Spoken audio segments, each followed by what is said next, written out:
যখন আপনি মারা যাবেন, দুনিয়া থেকে বিদায় নেবেন, মানুষজন কেউ বলবে না আজকে বৃষ্টির দিন দাফন করিস না, কেউ বলবে না যে তারা 2টা দিন রাখ, কেউ বলবে না।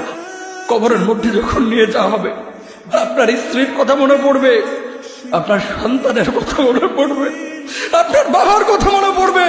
সবচাইতে বেশি কষ্ট আপনাকে যে জিনিসটা দেবে, কি নিয়ে কবরে ঢুকলাম, কেন সুদ খাইছিলাম, কেন ঘুষ খাইছিলাম, কেন কবরের জিন্দেগির জন্য প্রিপারেশন নেই নাই।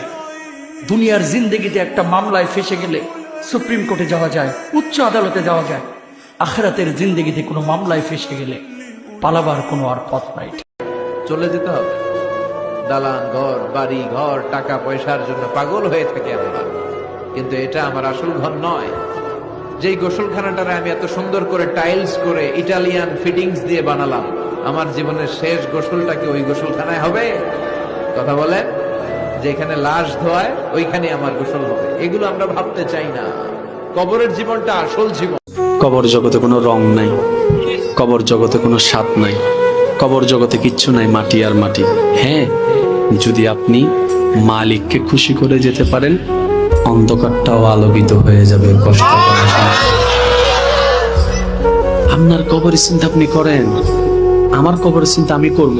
আপনি আমাকে বেশি থেকে বেশি উৎসাহ দিতে পারবেন, ভাইয়া কবরটা সাজাইলা, সারা জীবন শান্তিতে থাকতে পারবেন। এটা হচ্ছে মুসলমানের নিয়ম। বলেন, কবর প্রতিদিন ডাক দিয়ে বলে আনা বাইতুদ দুধ।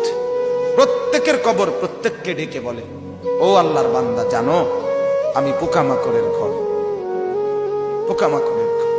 তুমি তো সেই বান্দা যে একটা মশা কানের পাশ দিয়ে উড়ে গেলে তোমার ঘুম বন্ধ হয়ে যায়, চোখ মিলে যায়।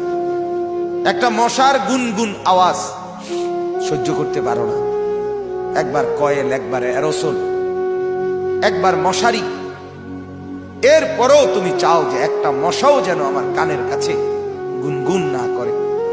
তো 5 ঘন্টার ঘুমের জন্য, 6 ঘন্টার ঘুমের জন্য বান্দা এই যত্ন নিলা, অনন্তকাল কিংবা বছরের পর বছর কবরের যে ঘুম দিবা, পড়ে থাকবা সেই ঘরে, পোকা মাকড়ের ঘর, সেই ঘরে তুমি ঘুমাইবা কেমনে, থাকবা কেমনে?